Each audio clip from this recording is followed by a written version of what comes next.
Hello and welcome back to the channel guys. मैं ओंकार और स्वागत है आपका एक और नए दिन में, एक और नए व्लॉग में। आज के इस वीडियो में हम लोग जा रहे हैं कृष्णेश्वर ज्योतिर्लिंग। और आज की इस वीडियो में मैंने कोशिश की है थोड़ी सी स्टोरी टेलिंग करने की।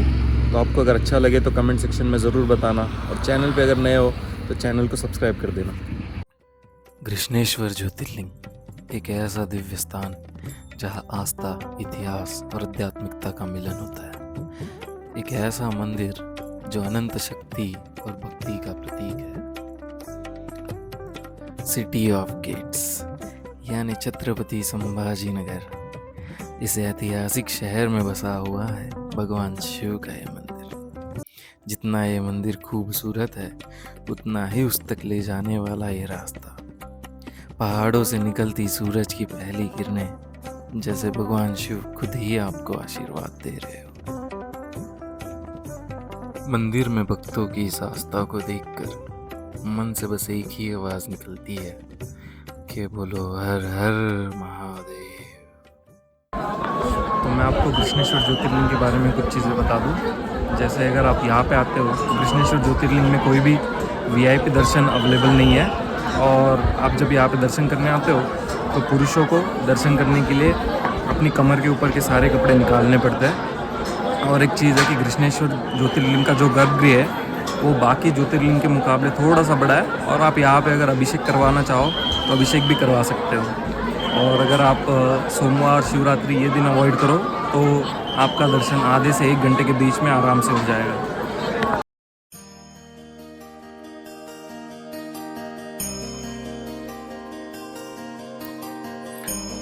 कृष्णेश्वर महादेव के दर्शन के साथ ही आपको सिद्धेश्वर महादेव जी के भी दर्शन करने हैं। और इसके बाद आपको आ जाना है एक विशेष स्थान पर, अहिल्याबाई होळकर तीर्थ कुंड पर। इस स्थान को विशेष बनाता है इसका इतिहास।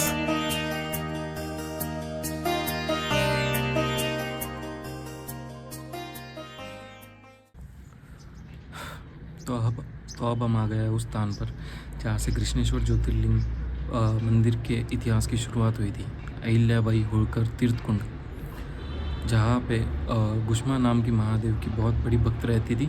और वो इस कुंड में हर रोज़ मिट्टी से बनाए हुए 101 शिवलिंग का अर्पण करती थी। कई साल हो गए तो गुष्मा की जो बड़ी बहन थी सुदेहा गुष्मा की बड़ी बहन और उसके पति की पहली पत्नी भी थी। तो सुदेहा के मन में गुष्मा के प्रति ईर्ष्या की भावना निर्माण हुई और सुदेहा ने गुष्मा के बड़े बेटे की इसी कुंड में हत्या कर दी थी। अब इसके बावजूद जब गुष्मा पर कोई असर नहीं हुआ और उसकी भक्ति अटूट रही महादेव के प्रति, और वो अगले दिन फिर से महादेव के लिए पिंड अर्पण करने के लिए यहाँ पे आई, तो उसने देखा कि कुंड से उसका बेटा वापस निकल रहा था और उसी के साथ महादेव उसके सामने प्रकट हुए। तब महादेव ने गुष्मा को एक वरदान देने का वादा किया था और गुष्मा ने महादेव से वरदान मांगा कि वे गुष्मा की बड़ी बहन को माफ़ कर दे और इस गांव के लोगों की अच्छाई के लिए यहीं पे बस जाए। और तब से ये स्थान गुष्मेश्वर या कृष्णेश्वर नाम से जाना जा रहा है और महादेव यहाँ पे बसे हुए हैं। तो अगर आप कृष्णेश्वर घूमने के लिए कभी भी आते हैं, मंदिर के दर्शन करने के बाद इस कुंड को ज़रूर आप भेंट दीजिए।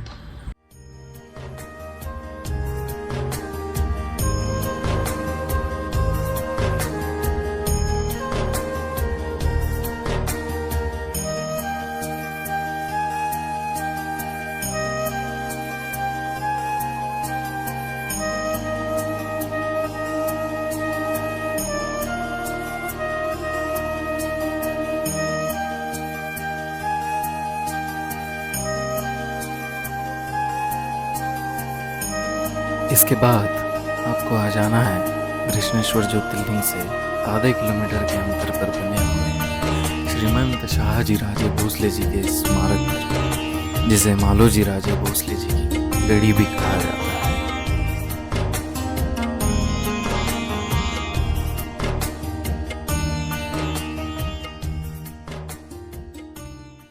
तो हम आ गए अपनी वीडियो के आखिरी स्थान पर, जो कि है शाहजी राजे भोसले जी का स्मारक। अब कृष्णेश्वर मंदिर को इतने सालों तक प्रोटेक्ट करने में इनका बहुत बड़ा रोल था, क्योंकि जब छठी शताब्दी में कृष्णेश्वर मंदिर की स्थापना हुई, उसके बाद 13वीं और 14वीं शताब्दी में मुग़लों ने उसको नष्ट करने का प्रयत्न किया था।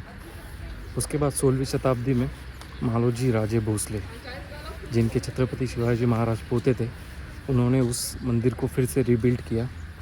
और आज का जो आप स्ट्रक्चर देखते हैं मंदिर का, वो 18वीं शताब्दी में अहिल्याबाई होलकर, महारानी अहिल्याबाई होलकर, उन्होंने बनाया था। तो ये था आज का हमारा वीडियो। जितनी जानकारी मैं आपको दे सकता था उतनी देने की मैंने कोशिश की है। अगर आपको वीडियो अच्छा लगा हो तो इसको लाइक और शेयर कर दीजिए और चैनल को सब्सक्राइब कर दीजिए। Thank you so much guys.